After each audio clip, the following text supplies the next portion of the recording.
একদিন এক গরিব সাহাবী নবীর কাছে সে কাঁদতেছে, ইয়া রাসূলুল্লাহ, হুজুর ক্ষুধার জ্বালায় বড় কষ্টে আছি, যদি পারেন আল্লাহর রাস্তায় আমাকে একটু সাহায্য করেন। সঙ্গে সঙ্গে নবী এইভাবে জুব্বাখানা উঠাইলেন। নবী যেই জুব্বা তুলেছে, সাহাবী তাকায় দেখে নবী ক্ষুধার জ্বালায় পেটে পাথর বান্ধা বসে আছে। সাহাবীর চোখ দিয়ে দর দর করে পানি পড়তেছে। আল্লাহ রাসূল বলে, সাহাবী কান্দো কেন? বলে, ইয়া রাসূলুল্লাহ, আমি ক্ষুধার্ত হয়েছি, কিন্তু এত বেশি ক্ষুধার্ত না। আপনি পেটে পাথর বান্ধে বসে আছেন, আপনি আমার চাইতেও বেশি ক্ষুধার্ত হুজুর। আপনার কাছে আমি চায়া বড় ভুল করেছি। আল্লাহ রাসূল মুচকি হাসি দিলেন, জোরে কান সুবহানাল্লাহ। মুচকি হাসিতে বললেন, আমি তোমাকে দিবার পারবো না, এটা ঠিক আছে, কিন্তু আম্মা সাইলা ফালা তানহার। আল্লাহ কোরআন কারিমের মধ্যে বলেছে, সাইলকারীকে খারি খারি ফেরত দেওয়া যায় না। গরিব সাহেব বলে, ইয়া রাসূলুল্লাহ, সাইলকারীকে যদি খালি খালি ফেরত দেওয়া না যায়, তাহলে আপনি আমাকে কি দিবেন? আপনি নিজেই তো পেটে পাথর বাঁধে আছেন। এমন সময় আল্লাহ নবী বললেন, আলী। যেই ডাক দিলেন আলী, সঙ্গে সঙ্গে হযরত আলী এসে বলে, লব্বাইক ইয়া রাসূলুল্লাহ। হুজুর আমারে ডাকলেন কেন? বলে, ডাকার কারণ হলো এই লোকটা আমার কাছে সহযোগিতা চায়, কিন্তু আমার তো দেওয়ার মতন কিছু নাই। আলী রে, তুমি একটা চিঠি লেখো ওসমানের কাছে, আর চিঠির মধ্যে অঙ্ক বসায় দাও 2000 দিরহাম। 2000 টাকার একটা অঙ্ক বসায় দিয়ে চিঠির নিচে আমি নবীর নামটা লিখে দিও। সুবহানাল্লাহ কন না কেন? আমি নবী লিখতে পারি না, এই কারণে তোমাকে লেখার অনুমতি দিলাম। চিঠির মধ্যে 2000 টাকার অঙ্ক বসায় দিয়া চিঠির নিচে আমার নামটা লিখে দাও। নবীর কথা মতো হযরত আলী চিঠি লিখে ওই গরিব সাহাবীর হাতে দিয়ে বললেন, ভাই আপনার আর কোনো টেনশন নাই, কারণ এমন লোকের কাছে নবী আপনাকে পাঠাইতেছেন, সে বড় দিয়া দিয়া দিয়া বড় খুশি হয়ে যায়। ধরে খালু সুবহানাল্লাহ। ওই চিঠিখানা নিয়ে গরিব সাহাবী ওসমান গনির দরবারে গিয়া দেখে ওসমান গনি ক্যাশিয়ারের সঙ্গে ঝগড়া করতেছে। ওসমান গনির সম্পদের যে হিসাব করে, তাকে আপনারা কি বলেন? ক্যাশিয়ার। ওই ক্যাশিয়ারের সঙ্গে ঝগড়া করতেছে, খালি বারবার বলতেছে, ক্যাশিয়ার এই 4 আনা গেল কোথায়? এই 4 আনার হিসাব না দিলে তোমার কিন্তু আজকে ছুটি নাই। ওসমান গনি কিছুক্ষণ পরে বলতে, 4 আনা বের করো, হিসাব টানে টানে 4 আনা হিসাব দাও। গরিব সাহাবী চিন্তা করে, চিঠির মধ্যে 2000 টাকার অঙ্ক বসায় দিছে। যে মানুষের কাছে চিঠি দেওয়ার কথা রাসূল বলেছেন, আর সেই মানুষ 4 আনার জন্য ক্যাশিয়ারকে ছাড়ে না। এই মানুষের মতন হার কিপটা মানুষ তো এই দুনিয়াতে নাই। ও আমারে কি দিবে? নবীর কাছে মন খারাপ করে গেল, ইয়া রাসূলুল্লাহ, হুজুর আপনি দিবার পারবেন না ঠিক আছে, কিন্তু এমন একটা কৃপণ লোকের কাছে আমারে কেন পাঠাইলেন? আল্লাহ রাসূল বলেন, তুমি কি চিঠি তাকে দিচ্ছ? বলেছে, এই পরিবেশ দেখলাম, চিঠি দেওয়ার পরিবেশ তো আমি পাইলাম না। আল্লাহ রাসূল বলেন, আবার যাও, আবার যাও। নবীর কথা মতো চিঠি নিয়ে গরিব সাহেব ওসমান গনির দরবারে গেলেন। ওসমান গনির দরবারে গিয়ে দেখে ওসমান গনির ক্যাশিয়ারের কপাল ঘামে, ঘাম খালি টপ টপ করে পড়তেছে। আর ওসমান গনি কিছুক্ষণ পরেই বলতেছে, বেটা 4 আনার হিসাব দে, 4 আনার হিসাব না দিলে তোর কিন্তু আজকে ছুটি নেই। গরিব চিন্তা করে, যে লোকটা 4 আনার জন্য ক্যাশিয়ারকে ঘন্টার পর ঘন্টা ঘামায় ফেলতেছে, এই লোকটার কাছে 2000 টাকার চিঠি দেওয়া মানে বোকামি করা হবে। দরকার নাই, আমি চলে যাব ফেরত, কারণ আবার যদি নবীর কাছে যাই, নবী হয়তো আবার আমাকে পাঠাবে। না খাইয়া কোনো জায়গায় বসে থাকা যায়, কিন্তু না খাইয়া বারবার অযথা ঘোরা যায়। আমার কথা কি বুঝতেছেন না? আপনি না খাই কিছুক্ষণ বসে থাকবেন, আরাম পাবেন, কিন্তু ঘোরা যাবে না তো। আমি দেখছি আমার এলাকার এক ফকিরের পাশে আমি ঘুরি, তো 2 বাড়ির ভিক্ষা নিয়ে মাঝ বাড়ির 2 দরজা বাদ দিছে।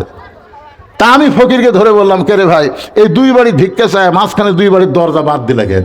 বলে, হুজুর আপনি কি ভিক্ষা করেন? আমি বললাম, না আমি তো করি না। তাহলে বুঝবেন কেমন? তো বুঝি না দেখে তো বুঝবার চাই। বলে, হুজুর আপনি শোনেন, এর আগে কমপক্ষে 10 বার এই 2 বাড়ির ভিক্ষা চাইছি, প্রত্যেকবারই বাড়ির মধ্যে থেকে বলে মাফ করো। তো যারা ফকিরের কাছে মাফ চায়, তাদের চাইতে বড় ফকির আর কেউ নাই হুজুর। আমি এই 2 বাড়ি তালাক দিছি, কারণ আমার সময়ের দাম আছে। ও ছাতা ওই 2 দরজা হাঁক ছাড়া আমার লাভ কি? দেখছেন, সময়ের দাম আছে না নাই? ফকিরের কাছেও সময়ের দাম আছে। গরিব সাহাবী মনে মনে চিন্তা করে, আবার যদি নবীর কাছে যাই, নবী আবার ওসমানের কাছে পাঠাবে, দরকার নাই, আমি গোপন রাস্তা দিয়ে পালাবার চাই। একটা গোপন রাস্তা দিয়ে গরিব যখন যাচ্ছে, এমন সময় থেকে রাস্তার মাথায় আসাদুল্লাহিল গালিব হযরত আলী দাঁড়ায় আছে। যে সিটি লেখা দিয়েছে তার নাম কি? সেই হযরত আলী দাঁড়িয়ে আছে। গরিব সাহাবীর দিকে তাকায় বলে, ভাইজান আমার হাসান হোসেন ক্ষুধার জ্বালায় কাঁদতেছে, আমার বাড়িতে কোনো পয়সা করি নাই, আমি তোমাকে চিঠি লিখে দেওয়ার পর থেকেই এই রাস্তায় দাঁড়িয়ে আছি, এত দেরি কেন করলা ভাই? আমি তোমার কাছে কোনো সাহায্য চাই না, কোনো ভিক্ষা চাই না, ওই চিঠি লেখার মুহুরি হিসাবে আমার 2 টাকা দাও। চিঠি লেখা দিলাম, তার একটা হাদিয়া নেই। মুহুরি বোঝেন না যারা দলিল লেখে, তারা কি মুহুরি না? তা আমি তোমার কাছে সাহায্যও চাই না, ভিক্ষাও চাই না, আমি যে তোমার চিঠি লিখে দিলাম তার বিনিময়ে তুমি 2টা দিরহাম আমাকে হাদিয়া দাও। আমার জন্য হাদিয়া খাওয়া জায়েজ আছে, কিন্তু দান খাওয়া, ভিক্ষা খাওয়া আমার জন্য জায়েজ নাই, কারণ আমি হলাম আওলাদে রাসূল। জোরে কর সুবহানাল্লাহ। ভাই 2 টাকা দাও। আমার হাসান হোসেন না খায় কাঁদতেছে। গরিব মাটির বসে বলে, আলী ভাই 2000 টাকা তো কম না। আমার দিকে টাকায় দেখেন, টাকার কোনো ব্যাগও নাই, টাকার কোনো থলিয়াও নাই। যে চিঠি লিখে দিয়েছেন এই চিঠিখানা এখনো আমার পকেটে দেখা যায়। হযরত আলী আসমানের দিকে তাকায় বললেন, ভাইজান এই চিঠি কি তুমি ওসমান গনির কাছে পৌঁছাওনি? গরিব বলতে পরবার 2 বার গেলাম, 2 বারই গিয়ে দেখি ওসমান গনি কেশিয়ারের কাছে ঝগড়া করতেছে, বেটা 4 আনার হিসাব দাও, 4 আনার হিসাব দাও। যে বেটা ঘন্টার পর ঘন্টা 4 আনার হিসাব কেশিয়ারের কাছে চাইতে পারে, সে আমারে 2000 টাকা কেমনে দান করবে? সঙ্গে সঙ্গে হযরত আলী বললেন, মা ইয়ান্তিকু আনিল হাওয়া ইন হুয়া ইল্লা ওয়াহয়ুন ইউহা। আল্লাহু আকবার। তুমি কি মনে করো সাহাবী নবী যেগুলো কথা বলে নবী নিজে বলে? নবী যা কিছু করে নবী নিজে করে না, নবী যা বলে যা করে সব হলো কার ইচ্ছা। আবার যাও আসাদুল্লাহিল গালিব হযরত আলীর ভয়ে, গরিব সাহাবী না পাওয়ার নিয়তে ভয়ে ওসমান গনির দরবারে গিয়ে দিকে ওসমান গনি আর কেশিয়ার 2জনই আল্লাহর শুকরিয়া আদায় করতেছে। 2জনই বলতেছে আলহামদুলিল্লাহ, আলহামদুলিল্লাহ, আলহামদুলিল্লাহ। গরিব চমকে যায়। কিছুক্ষণ আগে 4 আনার জন্য যেই 2 বেটা ঝগড়া করলো, এখন তারাই আল্লাহর শুকরিয়া আদায় করলো। এই শুকরিয়া আদায় করার কারণ হলো আগামীতে রমজান মাস আসতেছে, পাইটি পাই হিসাব করে যাকাত দেওয়া লাগবে। 4 আনার হিসাব যদি কম বেশি করে যাকাত দেয়, 1 টাকাও যাকাত হবে না। এই ভয়টাই ওসমান গনির মধ্যে ছিল। জোরে কর না সুবহানাল্লাহ। তাহলে যাকাত দেওয়া লাগবে এমনি এমনি না, হিসাব করে। চিঠিখানা সেই মাত্র ওসমান গনির হাতে দিছে, ওসমান গনি গরিবের চিঠিখানা নিয়ে চিঠিতে একটা চুমা দিয়ে বলতেছে, ভাইজান এই চিঠি তোমাকে কে পাঠাইছে ভাই? গরিব সাহাবী বলতেছে, একটাবার নজর করে দেখেন চিঠির নিচে তার নাম লেখা আছে। বলে আমি ঠিক মতো পড়বার পারি না, তুমি নামটা একটু বলো। আপনারা বলেন তো ওসমান গনি নিজের হাতে কোরআন লেখছে, নিজের হাতে তিনি 30 পারা কোরআন লিখেছে, তিনি কি পড়বার পারে কি পারে না? কিন্তু তারপরে গরিবের কাছে মূর্খ সাইদা বলতেছে, ভাইজান কে চিঠিখানা পাঠাইছে নামটা বলো। গরিব বলতেছে আল্লাহর নবী এই চিঠি পাঠাইছে। সঙ্গে সঙ্গে ওসমান গনি চিঠিতে একটা চুমা দিয়ে বললেন, ভাইজান ভালো করে বলো তো, আমি কানে একটু কম শুনবার পাই, এই চিঠি কে পাঠাইছে ভাই? গরিব বলতেছে আল্লাহর নবী এই চিঠি পাঠাইছে। ওসমান গনি বলতে চিঠিতে চুমু দিয়ে বলে, ভাইজান আর একবার একটু ভালো করে বলো, আমার এই কানে ঠিক মতো শুনবার পাই না, এই কানের দিকে একবার একটা এসে বলো। গরিব চিল্লায় বলে আল্লাহর নবী এই চিঠি পাঠাইছে। ওসমান গনি চিঠিতে চুমু দিয়ে বলতেছে, ভাইজান এই চিঠি কে পাঠাইছে ভাই? গরিব মুচকি মুচকি হাসার বলে, এর আগে 2 বার আইছি রে, তোর মতন কৃপণ মানুষ দুনিয়াতে নাই। তুই 4 আনার জন্য কেশিয়ারকে ছাড়িস না, আর চিঠির মধ্যে 2000 টাকার অঙ্ক থেকে তোর মাথা নষ্ট হয়ে গেছে। আর নাম বলবো না, নাম না বলে রাগ করে নবীর কাছে গিয়ে সব ঘটনা যখন বলল, আল্লাহ নবী আসমানের দিকে তাকায় বললেন, আল্লাহ আমার ওসমান তো এমন হওয়ার কথা ছিল না। দুনিয়ার সম্পদের ভরে পড়ে ওসমান কি সব ভুলে গেল? ওসমান কি দান ভুলে গেল? ওসমান কি যাকাত ভুলে গেল? এই কথা বলে যখন আল্লাহর নবী কাঁদতেছে, এমন সময় ওসমান গনি এক টোপলা টাকা মাথায় নিয়ে নবীর দরজায় হাজির হয়ে গেছে। আল্লাহ রাসূল বলে, ওসমান, তোমার এই ভাইকে আমি 2000 টাকা দান করার কথা বলেছিলাম, কিন্তু 2000 টাকা দান না করে তুমি এক টোপলা টাকা নিয়ে কেন হাজির হয়েছো? ওসমান গনি বলে, রাসূলুল্লাহ, যখন আমার ভাইটা আমাকে চিঠিখানা দিল, আমি তখনই নিয়ত করেছি আমি 2000 টাকা তাকে দিয়ে দেব। আর মনে মনে নিয়ত করেছি, যতবার আপনার পবিত্র নাম আমার কাছে উচ্চারণ করবে, আমি আপনাকে আমার জীবনের চাইতে বেশি ভালোবাসি। কেউ যখন আপনার নাম আমার সামনে কয়, আমি তখন দরুদ শরীফ পড়ে অন্তরটা শীতল হয়ে যায়। তাই নিয়ত করেছিলাম, যতবার আপনার নাম বলবে প্রত্যেকবার 2000 করে টাকা বাড়ায় দিব। এ পর্যন্ত আমার ভাই 3 বার আপনার পবিত্র নাম বলেছে, 6000। আর সিটির কারণে 2000, এই 8000 টাকার বস্তা আপনার কাছে এনে দিলাম, আপনি নিজের হাতে আমার ভাইকে দিয়ে দেন। গরিব বলতেছে, তাহলে কি দেখছি 2 বার? নবী বলেছে, তুমি কি দেখছো বাবা? বলে, 4 আনার জন্য কেশিয়ারক ছাড়ে না, কেশরের কপাল ঘাম টপ টপ করে পড়তেছে। এরপরেও 4 আনার হিসাব ছাড়ে। ওসমান গনি বলে, রাসূলুল্লাহ, রমজান মাসে যাকাত দিলে সব বেশি হয়, এই জন্য প্রতি রমজান মাসের 1 তারিখ আমি নির্দিষ্টভাবে যাকাত দেই। আর এই যাকাতের সম্পদ হিসাব করার সময় 4 আনার হিসাব মিলতেছিল না, এই জন্য পাই টু পাই হিসাব করে আমি আল্লাহর হুকুম মোতাবেক যাকাত দেই। এখন আপনারা বলেন, যাকাত আমরা কাকে খুশি করার জন্য দেই? কথা কয় না। কিন্তু বর্তমান বাংলাদেশে কোরআনের সমাজ এবং রাষ্ট্র না থাকার কারণে আমরা যাকাত দিচ্ছি আল্লাহ খুশি করার জন্যে না মানুষকে দেখানোর জন্যে? আল্লাহ খুশি করার জন্য যারা যাকাত দিচ্ছে, এরা আবার হিসাব করে দিচ্ছে না, ইচ্ছা মতো দিচ্ছে। আমার কি ওসমান গনি যে জান্নাতের 3 নম্বর সুসংবাদ প্রাপ্ত সাহাবী, তিনি যদি মাল হিসাব করে দেয়, তাহলে আমরা কি হছি? অনেকে আবার কয়, হুজুর টাকা তো আমার কাছে এখন 10 লাখ আছে হুজুর, কিন্তু এই টাকা তো সারা বছর থাকে না, রমজান মাসে আছে, তা আমি কেমনে যাকাত দেবো? আপনাদের কথা মতো নাকি টাকা 1 বছর বসে থাকা দেখবি, সেই টাকার নাকি যাকাত দিলাম? তো কে কথা পাগলা, যে সময় তুমি যাকাত দিবে ওই সময় তোমার সব কিছু বাদ দে, হাতে যেগুলো থাকবে সেখান থেকে শতকরা 2.5 টাকা হিসাব করে তোমাকে যাকাত দেওয়া লাগবে। এই হুকুম কার? কথা কয় না, এই হুকুম কার? আমাদের অনেকের উপরে যাকাত ফরজ হয়েছে, অনেকের উপরে। কিন্তু যাকাত নিয়ে আমরা তেমন কোনো টেনশন করি না। একটু খেয়াল করেন, যাকাত মানুষ কি জন্য?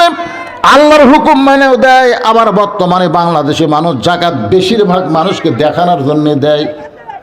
গরিবেরা আসতেছে যাকাত দিবার, বলে এখন দেবো না। যেই গরিব আসছে ধনীর ভাই, ভাই আপনি ধনী মানুষ, যাকাত টাকা এখন আমি 21শে রমজান দেবো। 21শে রমজান, আপনারা বলেন তো 21শে রমজান পর্যন্ত আর বাঁচার গ্যারান্টি আছে? তো রমজান মাসের যে কোনো সময় যাকাত দিলেই তো আপনি অন্য মাসের চাইতে সওয়াব বেশি পাবেন না? কথা কন, বেশি পাবেন কি পাবেন না?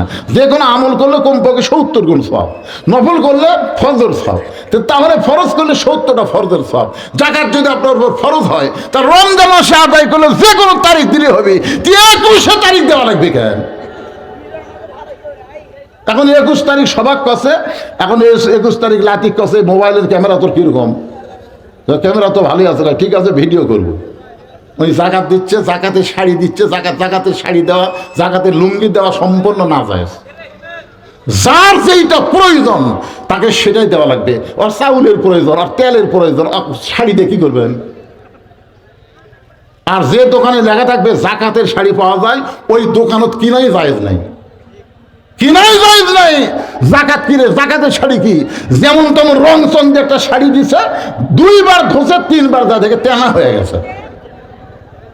এমন লুঙ্গি দিছে যে লুঙ্গি তলে ল্যাঙ্গুটি পর্যন্ত দেখা যায়। কথা কর না কেন? এলা কি দেওয়া? এলা আল্লাহর সাথে পরিহাস করা। তার মানে বোঝা গেল মানুষ যাকাত আল্লাহর জন্য দেয়, মানুষকে দেখানোর জন্য যাকাত দেয়। কিন্তু এখন যেটা আসতে সামর্থ্যবানের জন্য হজ করা, এই হজটা মানুষ কার জন্যে করে? আবার মানুষকে দেখানোর জন্য কিন্তু হজ করে। হজ করে আসার পরে গল্প করে কি করে না, দেখবেন ওয়াজের মাঠে ওটা অনেক বক্তা এবার যে হজ করছে কেউ জানে না, কিন্তু বক্তা বলতে যে ভাই ছাপা মারোয়াত গেলাম, হায় রে, তারপরে শয়তানকে পাথর মারলাম, হীরা গুহা তুটলাম, নানা রকম গল্প করতেছে। দুনিয়ার কেউ জানে না, কিন্তু গল্পের মাধ্যমে সবাইকে জানাইতেছে। কেউ যদি নামের আগে আলহাজ না লাগে মনটা খারাপ লাগে, তার মানে বোঝা গেল হজ মানুষ আল্লাহর জন্যও করে, আবার মানুষকে দেখানোর জন্যও করে। শুধুমাত্র একটা ইবাদত, যেই ইবাদতটা আগামীকাল থেকে শুরু হবে, এই রমজান মাসে রোজাটা যারা পালন করে তারা এই 16 ঘন্টা না খায়া না পানি পান করে সব কিছু থেকে বিরত থাকা, এটা কেবলমাত্র আল্লাহর জন্যে, মানুষকে দেখানোর জন্য কেউ রোজা রাখে না। সোনালা বলেন না কেন? এই জন্য আল্লাহ রাসূল বলেছেন আস-সাওমু লি ওয়া আনা উজজা বিহি, অন্য জায়গায় আছে আজিজি বিহি। একটু মনোযোগ দিয়ে শোনেন, আল্লাহ বলতেছেন রোজা আমার জন্যে। রোজা কার জন্যে? আর এর পুরস্কার আমি আল্লাহ নিজের হাতে দিয়ে দিব। এই রোজাদারের পুরস্কার আমি আল্লাহ নিজের হাতে দিয়ে দিব। এই পুরস্কারটা শুনতে গেলে আপনাদের মনোযোগ দিয়ে কোরআনের একটা আয়াত পরিপূর্ণভাবে শোনা লাগবে। শোনার পরে আমি আবার ব্যাখ্যা করে দিব, অসুবিধা নাই। আয়াতটা আপনারা শোনেন, সবাই কান ফেলে শোনেন। যখন বক্তা ওয়াজ করবে, ওয়াইদা কুরিয়াল কোরআন ফাসতামিউ লাহু ওয়া আনসিতু লাআল্লাকুম তুরহামুন, যখন বক্তা কোরআন তেলাওয়াত করবে ওই সময় চুপ থেকে এটা শোনা রাখবে না। তাহলে আয়াতটা আমি পড়তেছি, রোজাদারের পুরস্কারের আয়াতরে পাগলা, কাল থেকে যেটা শুরু হবে, একটু মনোযোগ দিয়ে শোনেন।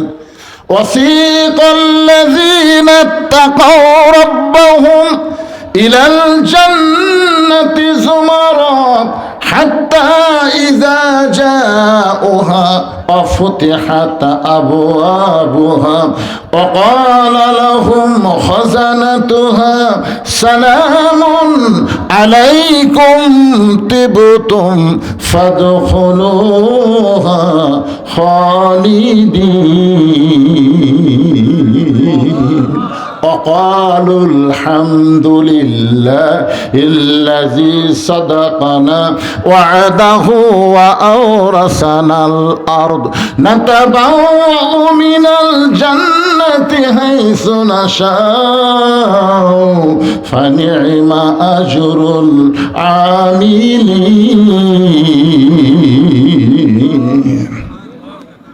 এখন থেকে একেবারে শেষ পর্যন্ত এই রোজার উপরই ওয়াজ হবে।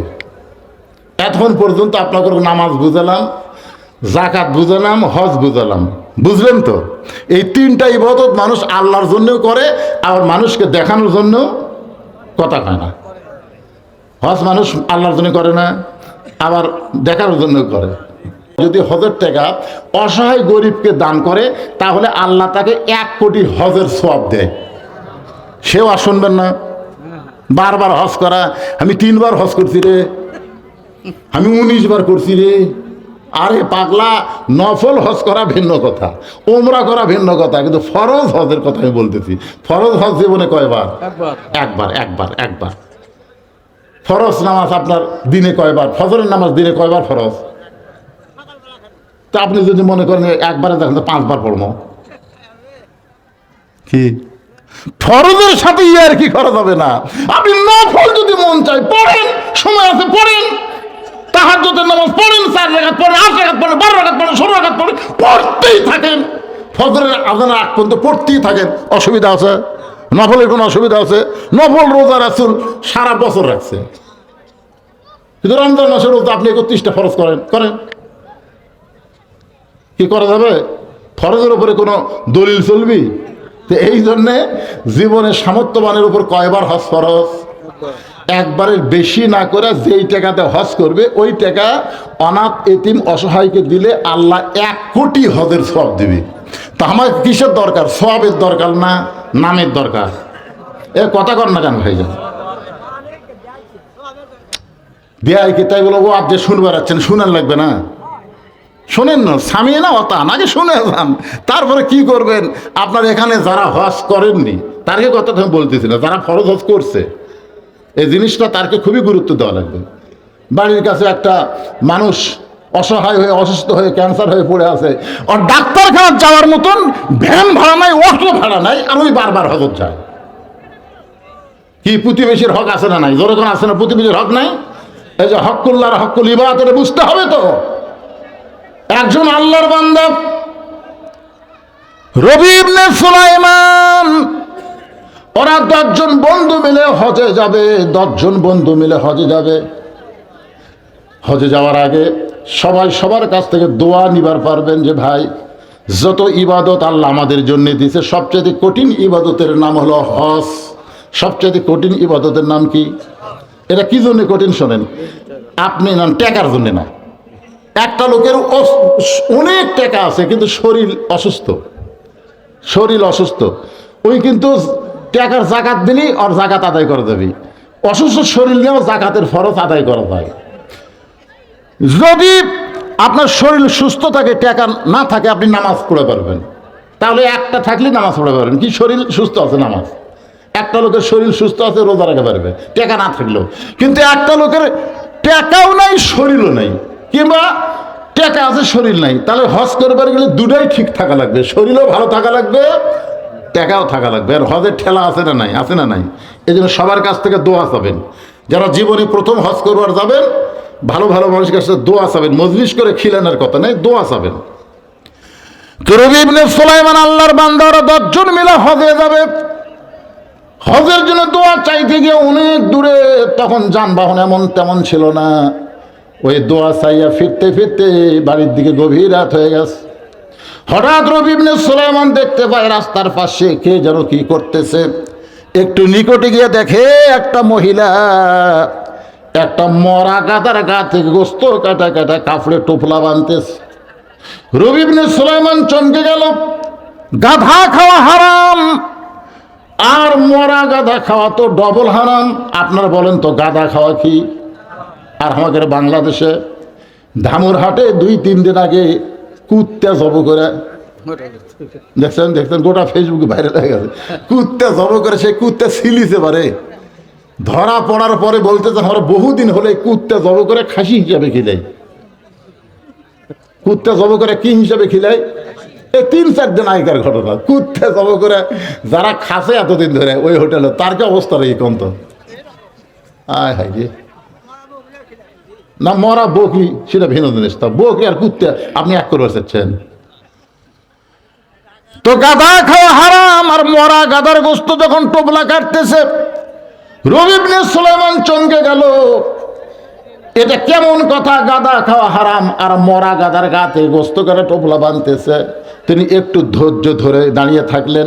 মেয়েটা টোপলা হয়ে গেল অনেক বড়। যখন নিয়ে রওনা দিলেন, নিরাপদ দূরত্ব বজায় রেখে রবি ইবনে সুলাইমান মেয়েটার পিছনে পিছনে রওনা দিলেন। দেখি তো মেয়েটা কোথায় যায়। মেয়েটা একটা বাড়ির মধ্যে যেই মাত্র ঢুকছে, সঙ্গে সঙ্গে 2টা যুবতী নারী, 2টা যুবতী মেয়ে মা মা বলে বের হয়ে বলতেছে, মা ক্ষুধার জ্বালায় আর আমরা সহ্য করতে পারতেছি না, আমাদের জন্য কোনো কি খাবার ব্যবস্থা হয়েছে?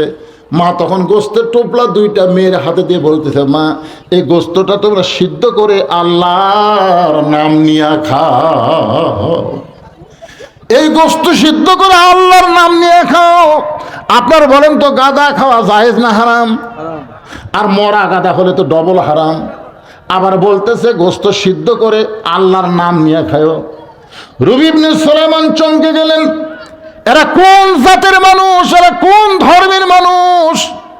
লোকমা দেওয়ার জন্য বললেন, মা আমি নিজের চোখে দেখছি তুমি মরা গাদার গাতে গোস্ত করে টোপলা বাঁধে, সেই গোস্তের টোপলা তোমার মেয়েদের হাতে দিয়ে তুমি যখন বললা সিদ্ধ করে আল্লাহর নামে খাও, তখন আমি বুঝতে পারলাম আল্লাহর নামে যখন খাবার বলেছ তোমরা মুসলমান, কারণ মুসলমান ছাড়া কেউ আল্লাহর নাম নেই না।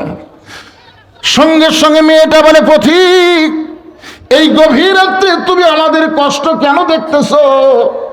আমার স্বামী ইসলামের যুদ্ধ করতে গিয়ে শহীদ হয়ে গেছে। আমার স্বামী শহীদ হওয়ার পর থেকে আমাদের যা কিছু সম্পদ ছিল, আমাদের বাড়িতে 3টা নারী ছাড়া, আমি মা আর আমার 2টা মেয়ে ছাড়া আমাদের বাড়িতে কোনো পুরুষ নাই। আমাদের যা খাবার ছিল সব খাবার আজকে 2 দিন আগে শেষ হয়ে গেছে। আমি দিনের বেলায় নারী কেমনে যাই? কারণ মেয়েরা সবচাইতে গুরুত্ব দেয় পর্দাকে। মেয়েদের সবচাইতে গুরুত্বপূর্ণ ইবাদতের নাম কি? আরো জোরে বলেন, নাম কি? আমার যে মায়েরা পর্দার অন্তরালে বসবাস শুনতেছেন, মা শোনেন, মেয়েদের নামাজের চাইতেও, রোজার চাইতেও, হজের চাইতেও, যাকাতের চাইতেও মেয়েদের সবচাইতে গুরুত্বপূর্ণ ইবাদতের নাম হলো পর্দা।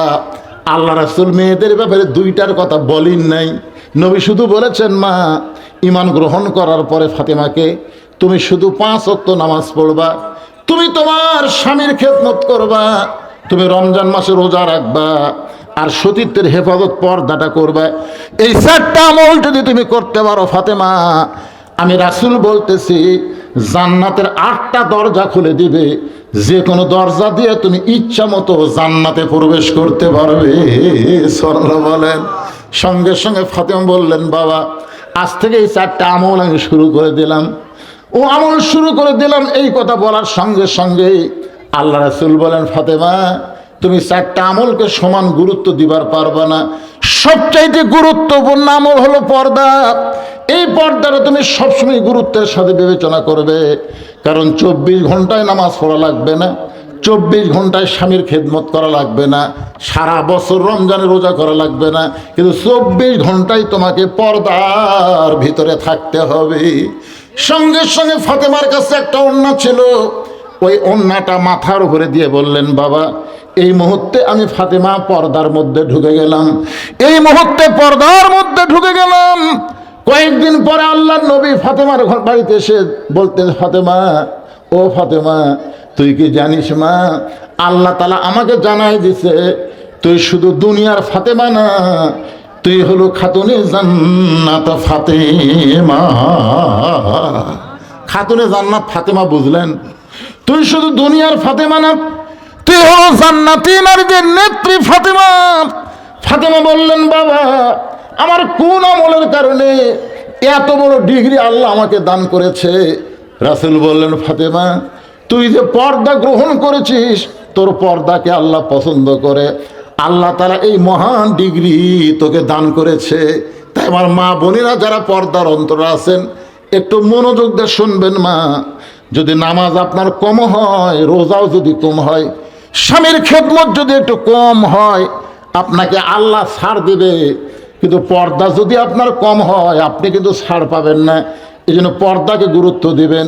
মেয়েটা বলতেছে, পথিক আমি একজন শহীদের স্ত্রী, আমার স্বামী ধর্মযুদ্ধে শহীদ হয়ে গেছে, আজকে 2 দিন আগে আমাদের খাবার শেষ হয়ে গেল, আমি একটা মহিলা মানুষ, আমার 2টা যুবতী মেয়ে, আমি তো বয়স্ক হয়ে গেছি, আমার 2টা যুবতী মেয়ে তারা তো বাড়ি থেকে বের হবার পারবে না, আমি দিনের বেলাও পারি না, রাতের অন্ধকারকে আমার চাদর বানায়া, জোরে গান সুবহানাল্লাহ, রাতের অন্ধকারকে আমার পর্দা বানায়া আমি চুপি চুপি খাবার সন্ধানে ঘুরতেছিলাম।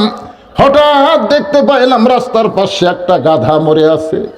ওই মরা গাধা দেখার পরে আমি আমার 2টা মেয়ের খিদার কথা চিন্তা করে, ওদের মুখ শুকনা মুখ ক্ষুধার কথা চিন্তা করে, হালাল না হারাম এইটা পার্থক্য করার আমার বিবেক ছিল না। আমি মরা গাদার গোস্ত কাটা টোপলা করে নিয়ে এসে আমার 2টা মেয়ের হাতে তুলে দিয়েছি। আমার 2টা মেয়ে বড় খুশি হয়ে গোস্তটা নিয়ে এখন সিদ্ধ করে খাবে। এই সময় তুমি আর লোকমা দিও না, বাধা দিও না। রবি ইবনে সুলাইমান বলে, মা ইন্নাল্লাহা মা'আস সাবিরিন, তুমি ধৈর্য ধরো মা। এবার আমি হজে যাওয়ার চাইছিলাম, আমি আর হজে যাব না, আমার হজে যাওয়ার যা সম্পদ আছে আমি সব আল্লাহর হস্তে তোমাকে দান করে দিব। রবি ইবনে সুলাইমান এক দৌড়ে বাড়িতে আসলেন। এক দৌড়ে বাড়িতে এসে হজের যা সম্পদ সামানা খাদ্য ছিল সবগুলো নিয়ে যখন ওই বিধবা নারীকে দান করলো, মা এবং 2 জন মেয়ে এইগুলো খাবার এবং টাকা পয়সা পায় আল্লাহর কাছে দোয়া করতেছে, আল্লাহ তোমার যে বান্দা হজ করবার যাইতে চাইছিল, কিন্তু আমাদের অসহায়ত্ব দেখে, অভাবত্ব দেখে হজের সমস্ত সম্পদ আমাদেরকে দিয়ে দিল। আমরা মা আর মেয়েরা মিলে দোয়া করি, আল্লাহ তুমি মক্কা মদিনা এই মানুষটার বাড়িতে হাজির করে দিও। রবি ইবনে সুলাইমান বলে, মা উল্টা দোয়া কোনোদিন আল্লাহ কবুল করে না। মক্কা মদিনায় মানুষকে যাইতে হয়, মানুষের বাড়িতে কোনোদিন মক্কা মদিনা আসে না, মানুষকেই তো মক্কা মদিনায় যাওয়া লাগে। জোরে কোন কথা ঠিক কি না? মেয়ে দুইটার মা বলতেছে আমরা হলাম দোয়া কারিনী, কবুল করার মালিক হচ্ছে আল্লাহ। আমাদের দায়িত্ব হলো দোয়া করা। আমাদের দায়িত্ব কি? কবুল করার মালিককে, কবুল করার মালিক আল্লাহ। আমরা দোয়া করে দিলাম, এখন আল্লাহ কি করবে সেটা আল্লাহর ব্যাপার। নবী ইবনে সুলাইমান চলে আসলেন বাড়িতে। নির্দিষ্ট হজের সময় ওর আরো 9টা বন্ধু, সব মিলে 10 জন। চলো বন্ধু হজে যাই। নবী ইবনে সুলাইমান সমস্ত ঘটনাকে চাপা দিয়া 9 জন বন্ধুকে বললেন, ভাইজান এবার আমি হজের যাবার পারবো না। সবাই বলে অনেকের কাছে দোয়া চাইছিস, কেন যাবি না? বলে মহান একটা বড় বিপদের মধ্যে আছি ভাই, তোমরা যাও, আমি আর এবার যাবার পারবো না। ওরা 9টা বন্ধু হজ করতে গেল। হজের সমস্ত কাজকাম শেষ করে ওই 9টা বন্ধু নিজের বাড়িতে না গিয়া নবী ইবনে সুলাইমানের বাড়ির দরজায় চলে আসলেন। 9টা বন্ধু কিন্তু হজ করে নিজের বাড়িতে না গিয়া নবী ইবনে সুলাইমানের বাড়ির দরজাতে আসলেন। এই 9টা বন্ধুর মধ্যে এক বন্ধুর মাথা আবার একটা টোপলা নিয়ে সে দরজায় ডাক দিল, আসসালামু আলাইকুম ইয়া আহলাল বাইত। দরজায় সালাম দিলে, আসসালামু আলাইকুম ইয়া আহলাল বাইত। সঙ্গে সঙ্গে নবী ইবনে সুলাইমান পরিচিত কণ্ঠ বুঝে দরজা খুলে দেখে 9টা হাজী এক সঙ্গে দাঁড়িয়ে আছে। আহলান সাহলান মারহাবান। আল্লাহ রাসূল বলেছেন, তোমরা গরিব মানুষ, তোমরা জীবনে হজ করতে পারবা না, এরকম যদি তোমাদের মনে হয়, তাহলে তোমাদের এলাকায় কোনো ব্যক্তি যদি হজ করে তোমাদের গ্রামে ফেরত আসে, তোমরা তাকে সাদর সম্ভাষণ জানায়া তাকে একটা নজর মহব্বতে তার চোখের দিকে যদি তাকাবার পারো, ও চোখ দিয়ে কাবা মদিনা দেখে যে সওয়াব পাইছে, তেমন সওয়াব আল্লাহ তোমাদেরকে দান করে দিবে। সুবহানাল্লাহ কন না কেন? তাহলে হাজির সাথে মহব্বত রাখা ভালো না শত্রুতা করা ভালো? তা আবার তো কি কয়, হাজিরাই হলো পাজি রে, হাজিরাই পাজি। রাসূল বলেছেন যে তার চেহারার দিকে মহব্বত করে তাকালে, যেই চোখ দিয়ে কাবা দেখেছে মদিনা দেখেছে, ওর চোখের দিকে তাকালে সেই সওয়াব আল্লাহ তোমাকে দান করে দিবে। সুবহানাল্লাহ। হাজী সাহেবের সঙ্গে আত্মীয়তা করা, বন্ধুত্ব করা, মহব্বত করা কত ভালো, কিন্তু আমরা গল্পে গল্পে বলে হাজী মানি পাজি, পাজি তো কবি। হাজি তো কবি। 11 সালে প্রথম যখন হজ করে গেলাম, ওই সময় দেখে এক লোক ওই শয়তান পাথর মারার সময়, বুঝছেন, এক পায়ের উপর ভর দেখেনি, হিই হিই করে মারতে, মানে মুখের শব্দ হচ্ছে। পাথর কাক মারে? যারা হজ করে তারা জানে, একটা পিলার থাকে, ওই পিলারও তো পাথর মারা লাগে আস্তে আস্তে। ওই খালি পায়ের উপর ভর হি হি করে মারতেছে। আমি গেলাম, কে ভাই এত জোশ করে পাথর মারতেছেন, কারণ কি? বলে জোরে না মারলে শয়তান লাগবে হুজুর। আমি করে পাগলা, এটি শয়তান কুটি, এটা শয়তান, এর একটা নিয়ম রে ভালো, একটা হুকুম, এ জায়গা মারা লাগবে তাই আমরা মারি, নির্দিষ্ট জায়গা মারা লাগবে তাই মারি। তুই এই ভয় মারতেছিস? আমার কোল যে শান্তি পাচ্ছে হুজুর। আমাকে হাত ধরে বললাম, কে ভাই আমি একটা কথা শুনলাম, সত্যি না মিথ্যা? বলে কি? বলে আপনি হজের আগে বলে এখানে আসার আগে বলে রেজিস্ট্রি অফিসে গেছিলেন। তা আমাকে কয়, হুজুর আপনি কেমনে জানলেন? এটা শুনলাম ভাই, আমি এটাও শুনলাম আপনি রেজিস্ট্রি অফিসে যায় ছেলেকে 16 বিঘা জমি দিচ্ছেন আর মেয়েকে নাকি 1 বিঘা দিচ্ছেন, এটাও সত্য? এই কথা আপনি কিভাবে জানলেন? এখন পাগলা, তুই ওটি পাথর না মারে তুই নিজের বুকতি মার রে। কারণ আল্লাহর কোরআনের ফারাইজকে যে ইচ্ছা মতো বন্টন করে, সে নিজেই বড় শয়তান। ছেলে 16 বিঘা পাবি, মেয়ে 1 বিঘা পাবি, কোরআন হাদিসের কোন জায়গাতে আছে? তাহলে শয়তান ওটি আছে না শয়তান তোর ভিতর আছে? তো শয়তান নিজের ভিতরে শয়তানি রাইখে বাহিরের শয়তানকে তাড়ানোর কোনো উপায়। এই জন্য সূরা নাসের মধ্যে আল্লাহ বলেছেন, কুল আউযু বিরাব্বিন নাস মালিকিন নাস ইলাহিন নাস মিন শাররিল ওয়াসওয়াসিল খান্নাস আল্লাযী ইউওয়াসবিসু ফি সুদুরিন নাসি মিনাল জিন্নাতি ওয়ান নাস। আল্লাহু আকবার। আচ্ছা, এই জায়গা কি পানি পড়তেছে? তো ফাঁকা, সামনে ফাঁকা থাকে। তো উঠে যখন যাবি উঠে যাবি ওই জায়গা পুরো করে দেবেন। শূন্যস্থান পুরো করা বোঝেন না আপনি, বোঝেন না যত সামনে আসবেন আপনার কত বরকত হবে। আল্লাহ রাসূল যখন কথাবার্তা বলতেন তখন সাহাবীরা খালি পিছনে আবার কি পারিস, পিছনে কি পারিস রে তোরা রে?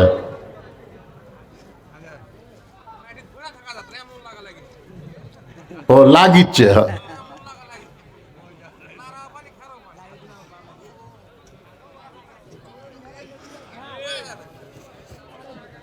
ভাইজান আমি খুবই গুরুত্ব দিয়ে কথাগুলো বলতেছি, কারণ আগামীকালই রোজার চাঁদ উঠবে। আজ কিন্তু 29-এ যাচ্ছে না, আজকে 30-এ যাচ্ছে। তার মানে আজকে সৌদি আরবে সেহরি খাওয়া শুরু হবে, কালকে আমাকে শুরু হবে। আমার কথা কি বুঝতেছেন? এই দিন অত্যন্ত গুরুত্বপূর্ণ। রোজাকে সামনে নিয়ে কথাটা বলতেছি। রোজা শুধুমাত্র কার জন্য? কোরআনে আয়াত তেলাওয়াত করছি, আয়াত তেলাওয়াত করে আপনাদের সামনে আয়াতে যাব। তার আগে এই যে হজের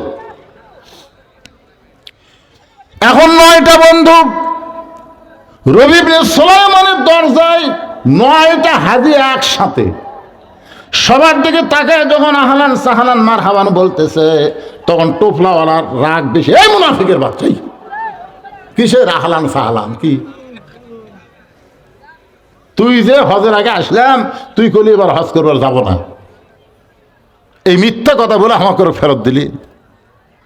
আমরা 9টা বন্ধু দেখলাম আল্লাহর ঘর যখন তাওয়াফ করতেছি, তুই তখন আমাকে সামনে, আমরা তোর কাছে যাবার চাই, তুই মুচকে হাসি দে, ফট করে আর এক জায়গায় ধরে যাস। সাফা মারওয়া যখন সাই করতে গেলাম, তখন দেখি তুই আমাদের সামনে দৌড়াস, বারবার আমাদের দিকে তাকাস আর মুচকি মুচকি হাসিস। আমাদের সঙ্গে যাবি না, আবার আমাদের সঙ্গে তাওয়াফ করলে আল্লাহর ঘর, আমাদের সঙ্গে যাবি না সাফা মারওয়া সাই করলি। রে মুনাফিকের বাচ্চা মুনাফিক, তুই যখন আল্লাহ নবীর রওজা জিয়ারত করতেছিলি, তুই আমাদের সামনে এমন করুণ হারে কাঁদতেছিলি, তোর কান্না দেখে আমরাও কাঁদতেছিলাম। হঠাৎ তুই বললি, ভাই এই যে টোপলাখানা তোমার হাতে একটু দিলাম, এই টোপলাখানা তুমি নাও, আমি একটু আল্লাহর নবীকে প্রাণ ভরে দরুদ শরীফ আদায় করতে চাই। তুই এই টোপলাখানা আমার হাতে দিয়ে আল্লাহর নবীর রওজা জিয়ারত করলি, দোয়া পড়লি, দরুদ পড়লি, তোকে আমরা নবীর রওজার কাছে খুঁজে পাইলাম না। জান্নাতুল বাকির মধ্যে সাহাবীদের কবর জিয়ারত করতে গিয়া তোকে আমরা আমাদের সামনেই দেখলাম ওসমান গনির কবরের পাশে, সেখান থেকে কিছুক্ষণ পরে দেখলাম মা আয়েশার কবরের পাশে। তো টোপলা নিয়ে আমরা 9টা বন্ধু তোকে বারবার ধরতে চাই, কিন্তু আমাদেরকে ধরা না দিয়ে তুই কোথায় আবার চলে গেলি। আমরা চলে আসলাম মদিনা থেকে আবার বিদায় তওয়াফ করার জন্য মক্কায়। বিদায় তওয়াফ করতে গিয়ে এসে দেখি তুই আমাদের সামনে কাঁদতেছিস আর আল্লাহর ঘর তওয়াফ করতেছিস। আমরা সবাই তোর জন্য তোর সঙ্গে সঙ্গে কাঁদলাম। হঠাৎ কোথায় যেন হারিয়ে গেলি, গোটা মক্কা খুঁজে আর তোকে আমরা খুঁজে পাইলাম না। আমরা দেশে চিন্তা করলাম, দেখি যে তুই বাড়িতে আসিস কিনা। যেই মাত্র সালাম দিলাম, সালামের উত্তর দিয়ে দরজা খুললি, রে মিথ্যাবাদী মুনাফিক, একসঙ্গে হজে যাবার চাইছিলাম, আমাদের সঙ্গে গেলিও না, আবার সবই আমাদের সামনে সামনে করলি, আমাদের সঙ্গে কোনো কথাও বললি না, খালি টোপলাখানা দিয়ে হারায় গেলি। ধর তোর টোপলা তুই ধর, আমরা কি করব? তুই বড় মুনাফিক, তুই বড় মুনাফিক। এই মুনাফিক মুনাফিক বলে 9টা হাজি যখন চলে যায়, এমন সময় রবি ইবনে সুলাইমান কান্দে বলে, মাবুদ, জীবনে এমন কি বড় অপরাধ করলাম যে অপরাধ করার কারণে আমার কাফেলার বন্ধুরা আমাকে মুনাফিক মুনাফিক বলে চলে গেল। এমন কান্না শুরু করে দিলেন। কানতে কানতে কানতে কানতে এক সময় রবি ইবনে সুলাইমান বেহুশ হয়ে পড়ে গেলেন, টোপলার কাছে বেহুশ হয়ে পড়ে গেলেন। বেহুশ হয়ে যখন পড়ে গেলেন, এমন সময় দেখে নবী আর মদিনায় নাই, রবি ইবনে সুলাইমানের বাড়ির আঙ্গিনায়। লিল্লাহে তাকবীর। মনে বড় আশা ছিল আমি যাব মদিনায়। এ গান গাইলে গুনাহ হবে। মনে বড় আশা ছিল আমি যাব মদিনায়, সালাম আমি করব গিয়া নবীজির রওজায়। মনে বড় আশা ছিল আমি যাব মদিনায়। একজন গায়ক ছিল বাংলাদেশে, নাম হলো আব্দুল আলিম। নাম শুনছেন? ওনার কিন্তু দাড়িও ছিল না, মোছও ছিল না, দাড়ি মোছ কিছুই ছিল না। একজন আলেম নবী দেখিছে, এই নবী দেখার গল্প তার ছাত্রদের সাথে করতেছে। আব্দুল আলিম সাহেব সাইডে বসে আছে, কিছুক্ষণ পরে বলতেছে, হুজুর আপনি ওই জায়গাতে মনে ভুল করলেন, নবীর ওই জায়গাতে ওরকম একটা চিহ্ন আছে, আপনি দেখছেন? তখন শাহ আলম হু হু করে কান্না করে উঠছে, ভাই এটা আমার খেয়াল নেই। তা আপনি আব্দুল আলিম গায়ক হইয়া আরব সাগর পাড়ি দিব, নাই কয় আমার তরি, আমি পাখি নই যে উড়ে যাব, ডানাতে ভর করি, আমার সাহদ আছে সম্বল নাই, আমার সাদ আছে সম্বল নাই, করি কি উপায়, মনে বড় আশা ছিল আমি যাব মদিনায়। ওই মদিনার মানুষটাকে অন্তরের মধ্যে জায়গা দিয়ে দরুদের আমল বেশি বেশি করেন, নবীর সুন্নত আদর্শ পালন করেন। আপনি গরিব মানুষ, মদিনায় যাবার না পারলে কি হবে? আপনার কলিজার মহব্বতের কারণে আল্লাহ মদিনার নবীকে আপনার ভাঙ্গা বাড়িতে হাজির করে দিবে। কেন রাসূল বললেন, মান রাআনি হাক্কান ওয়াজাবাত লাহু শাফাআতি ইয়াউমাল কিয়ামা। রাসূল কেন বললেন, কেউ যদি আমার স্বপ্নে দেখে মনে করবো সে আমাকে সত্যই দেখেছে, কারণ আমি নবীর স্বপ্ন কোনোদিন ধোঁকা হতে পারে না। যে আমার স্বপ্নে একবার দেখতে পায় তার জন্য জাহান্নামকে হারাম করে দিয়া নবী বলে তার জন্য শাফাত আমার উপর ওয়াজিব হয়ে যায়। আল্লাহ। রবি ইবনে সুলাইমান দেখে তোমার নামে আল্লাহ হজ করায় আনিছে। নবী বলে, রে রবি ইবনে সুলাইমান, ওই ফেরেশতা তোমার চেহারায় সাফা মারওয়া সাই করেছে, ওই ফেরেশতা তোমার চেহারায় আমি নবীর রওজা পর্যন্ত জিয়ারত করেছি, ওই ফেরেশতা তোমার চেহারায় জান্নাতুল বাকির মধ্যে সাহাবীদের কবর জিয়ারত করেছে। রে রবি ইবনে সুলাইমান, তোমার বন্ধু মিথ্যা বলে নাই, ওই ফেরেশতা তোমার চেহারায় হজ করার কারণে আল্লাহ তাআলা এবার সবার হজে মাবরুর দান করেছে। রবি ইবনে সুলাইমান বলতেছে, ইয়া রাসূলুল্লাহ,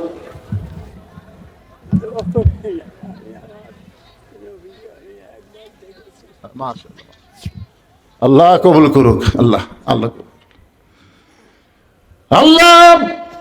একটু মনোযোগ দিয়ে শোনেন। রবি ইবনে সুলাইমান বলতেছে, রাসূলুল্লাহ আপনি যখন বলেছেন আমার আর কোনো সন্দেহ নাই, আমার ভাইরা আমাকে মুনাফিক মুনাফিক বলে গালি দিয়েছে, আমার আর কোনো টেনশন নাই, কারণ আমি দয়ার নবীর দেখা পাইছি।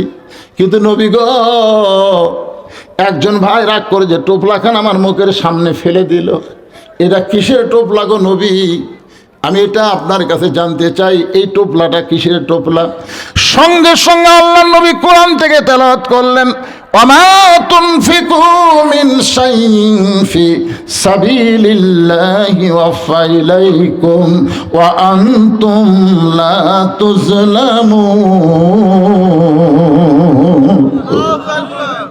আল্লাহর কোরআনের তেলাওয়াত শুনলে ঈমান বাড়ে না কমে? এই টোপলার মধ্যে কি আছে? এটা কিসের টোপলা? এইটা আল্লাহ নবী কোরআনের আয়াত তেলাওয়াত করে শোনায় দিলেন। এখন চলে আসি আমরা যেইটা দিয়ে শুরু করেছিলাম, কুতিবা আলাইকুমুস সিয়াম কামা কুতিবা আলাল্লাযীনা মিন ক্বাবলিকুম লাআল্লাকুম তাত্তাকুন। আশা করা যায় তোমরা মুত্তাকি হবার পারবা। আপনি বলেন তো, রোজাদারের জন্য দুটা সুখবর আছে। এক নম্বর সুখবর কোন সময়? যখন আপনি ইফতার নিয়ে বসবেন, এটা একটা সুখবর। আর দুই নম্বর সুখবর হচ্ছে লেকায়ে রব্বিহি, আল্লাহর সঙ্গে দেখা, জোরে কর না সুবহানাল্লাহ, আল্লাহর সঙ্গে দেখা হবে। এই দুইটা সুখবর কে রে ছেলে, এরাতে হিয়া মোটা দেখা যায়, রোজা থাকবে না মনে হয়। লজ্জা শরম কিছু নাই, অযথা ঘোরে। আয় দেখছেন, বেড়া থেকে বলতেছে লজ্জা লজ্জা শরম থাকবি কে রে পাগলা, তুই তো সিজার করা, তো লজ্জা শরম থাকবি। একটা অপরিচিত ডাক্তার তোর মায়ের পেট কাটিয়া তোকে বাইর করছে রে, তোর মায়েরই শরম নেই। আমি শুনছি যে মেয়ে মানুষের সিজার করে, সিজার কি মেয়ে ডাক্তার করে না মরদ ডাক্তার? তো বলতে তো দুই একটা শতকরা দুই একটা মেয়ে ডাক্তার করে, আর অধিকাংশ হলো মরদ ডাক্তার। তা আপনি কোন তো সোল থাকে কোন জায়গায়, গলার সোল কি গলার থাকে না এটি থাকে? তাহলে এটি একটা মরদ মানুষ, একে ইঞ্জেকশন ফিনজেকশন করে একেবারে কাটিয়ে বের করতেছে, মালটা কি হবি ওই ভিতরে ঢুকবি? সিজার করাগুলো বেড়াই খালি থাক, সিজার করাগুলো থাক। মোবাইল ছাড়া ভাত খায় না, মোবাইল ছাড়া এর কান্না বন্ধ হয় না। হাই রে সিজার করা ছেলের অত্যাচার ভাই। এর আগে কতবার আসলাম আপনাকে পাড়া, ইনকে এইরকম লোক ভালো আছে, কিন্তু বাইরে হয়েছে করতেছে, এই বাইরেকার গুলোকে আর পারলো না রে। শোনেন, যার বাচ্চা যার ছেলে বাহিরে ঘোরাফেরা করতেছেন, আপনি বাবা হয়ে খুব তৃপ্তির ঢেকুর ফেলতেছেন, খালি মরিয়া দেখেন, ওই আপনার কবর সারিঙ্গে বাজাবি, ধরে এখন কি বাজাবে, খালি মরিয়া দেখেন। আপনার হয়তো বলবেন হুজুর মরিয়া কি আবার দেখা যায়? দেখা যায়, সে ওয়াজ আমার আছে, কিন্তু আজকে সেটা করবো না। একটু মনোযোগ দিয়ে শোনেন, পবিত্র রমজান আমাদের আসন্ন, রাতটা পড়ে গেল, আগামীকাল সন্ধ্যায় রোজার চাঁদ দেখব। সেই রোজার সম্পর্কে আল্লাহ বলতেছেন, ওয়াসিকাল্লাযীনা তাকাউ রাব্বাহুম ইলাল জান্নাতি যুমারা লাআল্লাকুম তাত্তাকুন। রোজা রাখলে তোমরা মুত্তাকি হবা। সেই মুত্তাকির ব্যাখ্যায় আয়াতের মধ্যে বলা হচ্ছে, যারা রমজান মাসে কষ্ট করে না দেখে আল্লাহকে মহব্বত করে রোজা রাখছে, এই রোজাদারকে আল্লাহ তাআলা হাসরের ময়দানে ধাক্কায়া ধাক্কায়া জান্নাতের দিকে নিয়ে যাবে। আপনারা কি বুঝলেন? ধাক্কায় ধাক্কায় জান্নাতের দিকে নিয়ে যাবে, সুবহানাল্লাহ। তার মানে যাবার চাচ্ছে না। যখন কেউ যাবার চায় না তখন কি করে? রোজাদারেরা জান্নাতের দিকে ধাক্কায় ধাক্কায় নিয়ে যাচ্ছে, এর মধ্যে কিছু একটা কারণ আছে না নাই? কি কথা বলি, হ্যাঁ, আমরা জান্নাতের কথা শুনলি খালি কথা আল্লাহ গইছে জান্নাতের, কি জোরে দৌড় দিমু ভাই। আর এখানে আল্লাহ বলতেছেন ওয়াসিকাল্লাযীনা তাকাউ রাব্বাহুম। ওয়াসিকা মানে কি? ধাক্কা না। তাকাউ রাব্বাহুম, তাকাউ মানে লাআল্লাকুম তাত্তাকুন, রোজাদার ধাক্কায় ধাক্কায় যখন জান্নাতের দিকে নিয়ে যাবে।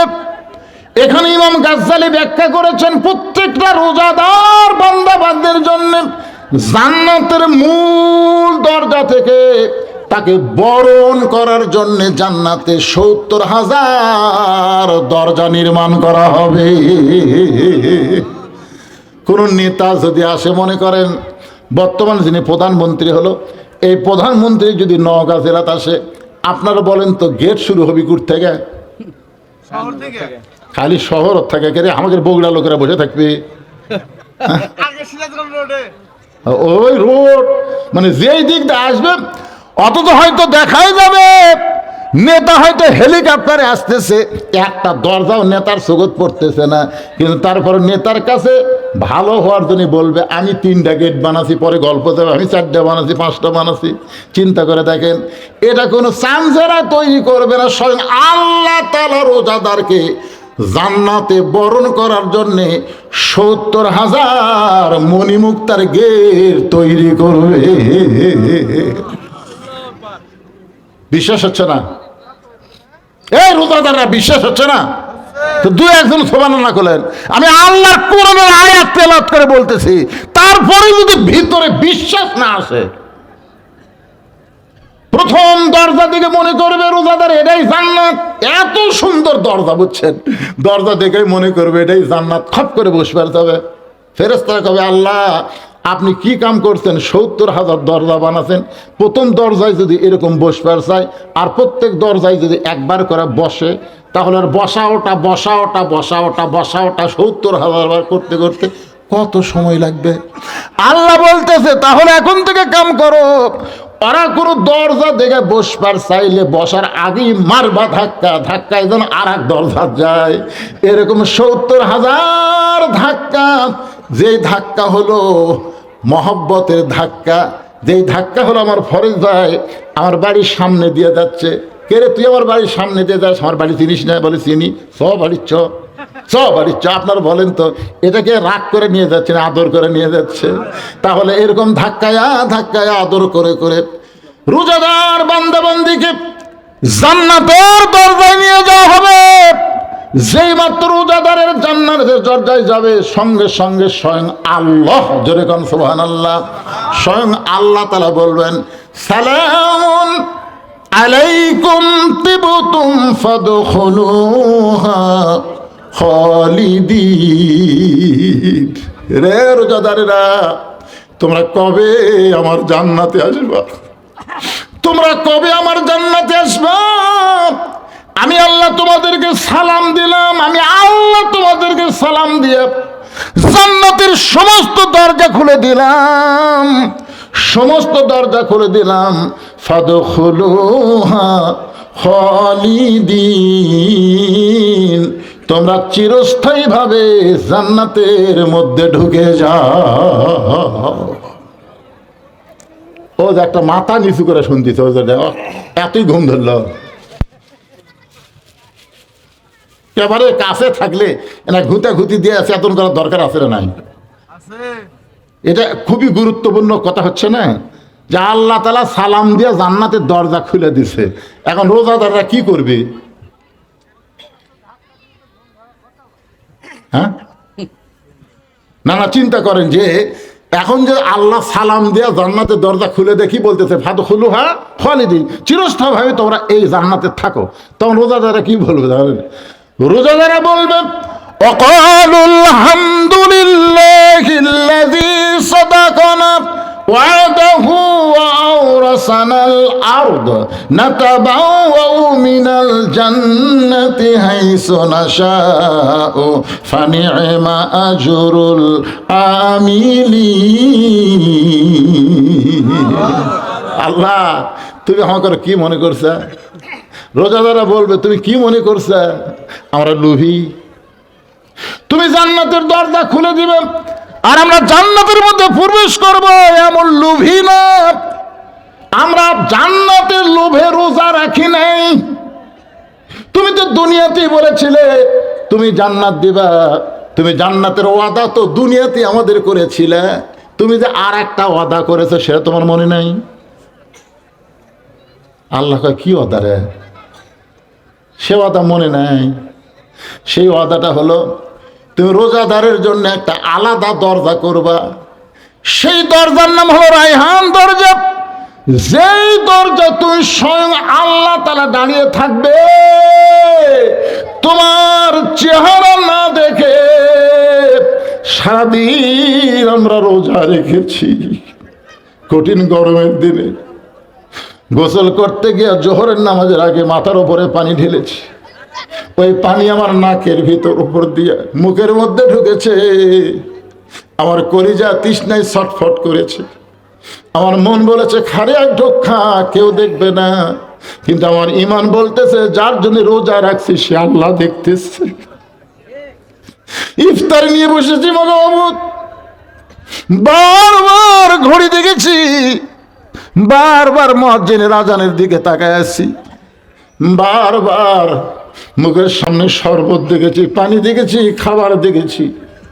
আমার মন বলতে খারে খা, কিন্তু আমার ঈমান বলেছে যে আল্লাহরে দেখি নাই সে আল্লাহর জন্য আমি রোজা রেখেছি। একটা মানুষ সারাদিন মানুষকে দেখানোর জন্য রোজা রাখে না, মানুষকে দেখানোর জন্য রোজা রাখে না, মানুষকে দেখানোর জন্য মানুষ ইফতার পার্টি করতে পারে, কিন্তু মানুষকে দেখানোর জন্য 16 ঘন্টা মানুষ রোজা রাখে না।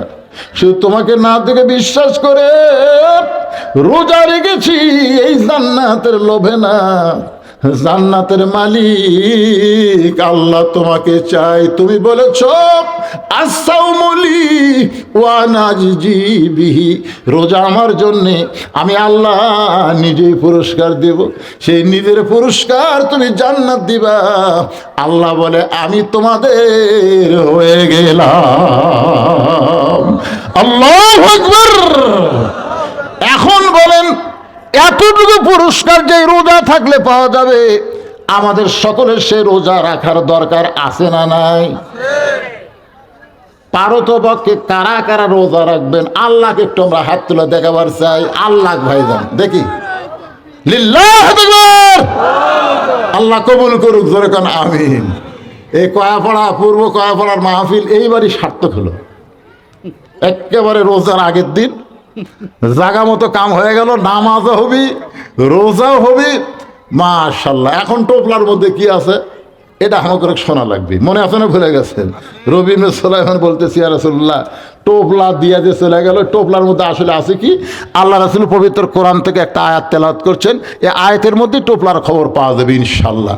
আমি টোপলার খবর দেওয়ার আগে আপনাকে একটু টোপলার খবর দেওয়া লাগবে, কারণ প্রত্যেক বছর এরা এখানে একটু মাহফিল করবে, বুঝলেন না? তো একা একা না করে সকলের সহযোগিতা মিলে সবাই একটু আল্লাহর হস্তে 1000, 2000, 5000 যিনি যা পারবে নগদ বাকি প্রতি বছর মাহফিলের জন্যে সর্বপ্রথম 10,000 টাকা কে দান করবেন। নগদ যদি দিবার নাও পারেন বাকি এখানে কাগজে লিখে দেন। নগদ 1000, 2000, 5000 যাই যা পারেন, 1 মণ চাল, 2 মণ চাল, আদা লবণ থেকে শুরু করে যা যা দরকার, যার মনে যা চায়। আর আমাদের যুবক ছেলেরা যারা এতক্ষণ বাইরে হয়েছে করলো, এরা একটু ব্যাগ টোপলা নিয়ে আপনাদের মাঝে যাবে। বাহির থেকে যারা আছেন, বাহির থেকে আত্মীয় স্বজন যারা আছেন, তারা ওই টোপলার মধ্যে, ব্যাগের মধ্যে 500 টাকা, 1000 টাকা, 500, 1000 টাকা টোপলাত করে দেয় না, এর এমনি এমনি 500, 1000 টাকা হাততে দেন। ওই টোপলার মধ্যে খালি 10, 20 তাও সিনা ছুটে বেশি যায়। সর্বপ্রথম 10টা 1000 টাকা দেওয়ার পার্টিকে একটাও দেখছেন না? একটা বাড়ি দেখা লাগবে যে সভাপতি সাহেব দুনিয়ার থেকে চলে গেছে, তার জন্য আগামী বছর ইসালে সব মাহফিল করার জন্য তাদের পক্ষ থেকে একটা মোটামুটি দিয়ে দেন। আমি শরবত দেখেছি, পানি দেখেছি, খাবার দেখেছি, আমার মন বলতে খারে খা, কিন্তু আমার ইমান বলেছে যে আল্লাহরে দেখি না, সে আল্লাহর জন্য আমি রোজা রেখেছি। একটা মানুষ সারাদিন মানুষকে দেখানোর জন্য রোজা রাখে না, মানুষকে দেখানোর জন্য রোজা রাখে না, মানুষকে দেখানোর জন্য মানুষ ইফতার পার্টি করতে পারে, কিন্তু মানুষকে দেখানোর জন্য 16 ঘন্টা মানুষ রোজা রাখে না। শুধু তোমাকে না দেখে বিশ্বাস করে রোজা রেখেছি এই জান্নাতের লোভে না, জান্নাতের মালিক আল্লাহ তোমাকে চাই। তুমি বলেছ আসাউমুলি ওয়া নাজি বিহি, রোজা আমার জন্যে, আমি আল্লাহ নিজেই পুরস্কার দেব, সেই নিজের পুরস্কার তুমি জান্নাত দিবা। আল্লাহ বলে আমি তোমাদের হয়ে গেলাম। আল্লাহু আকবার। এখন বলেন এতটুকু পুরস্কার যে রোজা থাকলে পাওয়া যাবে, আমাদের সকলের সে রোজা রাখার দরকার আছে না নাই? পারতপক্ষে কারা কারা রোজা রাখবেন আল্লাহকে একটু আমরা হাত তুলে দেখাবার চাই। আল্লাহ ভাইজান দেখি, লিল্লাহ আকবার। আল্লাহ কবুল করুক, জোরে কোন আমিন। এই কয়াপাড়া, পূর্ব কয়াপাড়ার মাহফিল এইবারই সার্থক হলো। একেবারে রোজার আগের দিন জাগা মতো কাম হয়ে গেল, নামাজও হবি, রোজাও হবি, মাশাআল্লাহ। এখন টোপলার মধ্যে কি আছে এটা আমাকে শোনা লাগবে, মনে আছে না? ভুলে গেছেন? রবীন্দ্র সুলাইমান বলতেছি ইয়া রাসূলুল্লাহ, টোপলা দিয়া যে চলে গেল, টোপলার মধ্যে আসলে আছে কি? আল্লাহ রাসূল পবিত্র কোরআন থেকে একটা আয়াত তেলাওয়াত করছেন, এই আয়াতের মধ্যে টোপলার খবর পাওয়া যাবে ইনশাল্লাহ। আমি টোপলার খবর দেওয়ার আগে আপনাকে একটু টোপলার খবর দেওয়া লাগবে, কারণ প্রত্যেক বছর এরা এখানে একটু মাহফিল করবে, বুঝলেন না?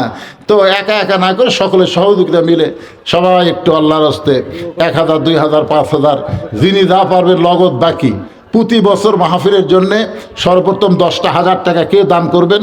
নগদ যদি দিবার নাও পারেন বাকি এখানে কাগজে লিখে দেন। নগদ 1,000, 2,000, 5,000 যাই যা পারেন, 1 মণ চাল, 2 মণ চাল, আদা লবণ থেকে শুরু করে যা যা দরকার, যার মনে যা চায়। আর আমাদের যুবক ছেলেরা যারা এতক্ষণ বাইরে হয়েছে করলো, এরা একটু ব্যাগ টোপলা নিয়ে আপনাদের মাঝে যাবে। বাহির থেকে যারা আছেন, বাহির থেকে আত্মীয় স্বজন যারা আছেন, তারা ওই টোপলার মধ্যে, ব্যাগের মধ্যে 500 টাকা, 1000 টাকা, 500, 1000 টাকা টোপলাত করে দেয় না, এর এমনি এমনি 500, 1000 টাকা হাততে দেন। টোপলার মধ্যে খালি 10, 20 তাও সেনা ছুটে বেশি যায়। সর্বপ্রথম 10টা 1000 টাকা দেওয়ার পার্টিকে একটাও দেখেছেন না?